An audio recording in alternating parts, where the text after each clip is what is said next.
Welcome to Dehamrita YouTube channel. Please subscribe, like and share.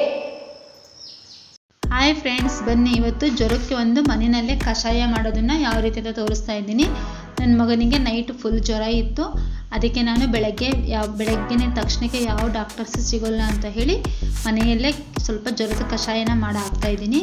ನೋಡಿ, 3ರಿಂದ 4 ಅಮೃತ ಬಳ್ಳಿ ಎಲೆ ತೊಗೊಂಡ್ಬಿಟ್ಟು ಜೊತೆಗೆ ನಾನು ಪಾರಿಜಾತ ಪುಷ್ಪದ ಎಲೆಗಳನ್ನು 4 ತೊಗೊಂಡಿದ್ದೀನಿ. ಹಾಗೆ ಅಮೃತ ಬಳ್ಳಿದು 4 ಎಲೆ ತೊಗೊಂಡಿದ್ದೀನಿ. ದೊಡ್ಡ ಮಕ್ಕಳಾದರೆ ಒಂದೊಂದು ಎಲೆನೂ ಜಾಸ್ತಿ ಮಾಡ್ಕೊಳ್ಳಿ. ನಾನು 8 ವರ್ಷದ ಮಗುಗೆ ಮಾಡ್ತಾಯಿದ್ದೀನಿ. ನೋಡಿ, ಒಂದು ಸ್ವಲ್ಪ ಜೀರಿಗೆ ತೊಗೊಂಡಿದ್ದೀನಿ, 1 ಟೇಬಲ್ ಟೀ ಸ್ಪೂನಷ್ಟು. ಹಾಗೆ 2 ಕಾಳು ಮೆಣಸು. ಜೀರಿಗೆ ಏನಕ್ಕಪ್ಪ ಅಂದರೆ ಒಂದು ಸ್ವಲ್ಪ ಅಮೃತ ಬಳ್ಳಿ ಸ್ವಲ್ಪ ಹೀಟ್ ಆಗುತ್ತಲ್ಲ ಮಕ್ಕಳಿಗೆ, ಆ ಕಾರಣಕ್ಕೆ ಒಂದು ಸ್ವಲ್ಪ ಜೀರಿಗೆನ ಕುಟ್ಟು ಹಾಕ್ತೀನಿ.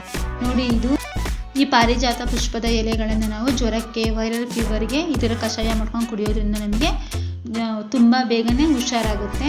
ಅಷ್ಟೇ ಅಲ್ಲದೆ ಸಂಧಿವಾತ, ಕೀಲು ನೋವು ಇರುವವರು ಕೂಡ ಈ ಪಾರಿಜಾತ ಪುಷ್ಪದ ಕಷಾಯವನ್ನು ಅಥವಾ ಟೀ ರೂಪದಲ್ಲಿ ನಾವು ಸ್ವಲ್ಪ ಕೆಂಪು ಕಲ್ಲು ಸಕ್ಕರೆ ಹಾಕಿ ಕುದಿಸ್ಕೊಂಡು ಪುಷ್ಪಗಳನ್ನು ನಾವು ಕುಡಿಯೋದ್ರಿಂದ, ಪಾರಿಜಾತ ಪುಷ್ಪಗಳನ್ನು ಕುಡಿಯೋದ್ರಿಂದ ನಮಗೆ ಸಂಧಿವಾತದಂತಹ ನೋವು, ಕೀಲು ನೋವು ಇವೆಲ್ಲ ತುಂಬ ಬೇಗನೆ ನಿವಾರಣೆ ಆಗುತ್ತೆ.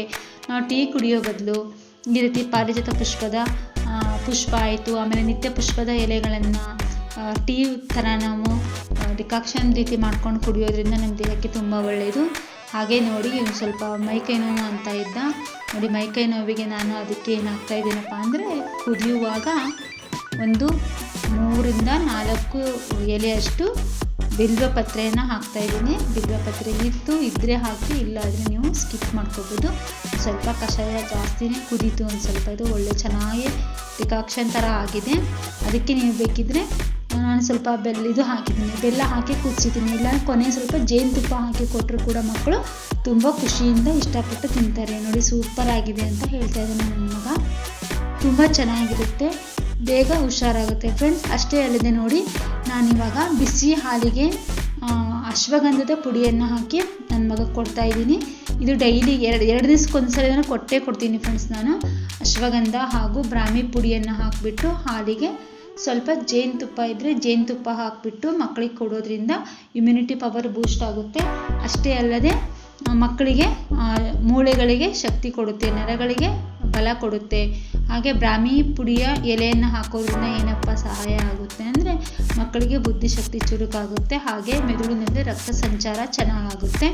ಈ ರೀತಿ ನಾವು ಬ್ರಾಹ್ಮಿ ಪುಡಿಯನ್ನು ಸೇವನೆ ಮಾಡೋದ್ರಿಂದ ಹಾರ್ಟ್ ಬ್ಲಾಕೇಜು, ಹಾಗೆ ಮೆದುಳಲ್ಲಿ ರಕ್ತ ಗಟ್ಟಿ ಆಗೋದು, ಇದೆಲ್ಲ ನಮಗೆ ರೋಗಗಳಿಂದ ನಾವು ದೂರ ಇರ್ಬೋದು.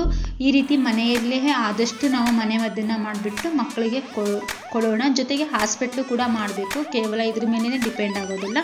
ಜೊತೆಗೆ ನೋಡಿ, ಬೆಂಡೆಕಾಯಿ ಚಟ್ನಿ ಮಾಡಿದ್ದೆ ಜೋಳದ ರೊಟ್ಟಿಗೆ. ಬನ್ನಿ ತೋರಿಸ್ತೀನಿ ಏನು ಹಾಕಿದ್ದೀನಿ ಅಂಥೇಳಿ.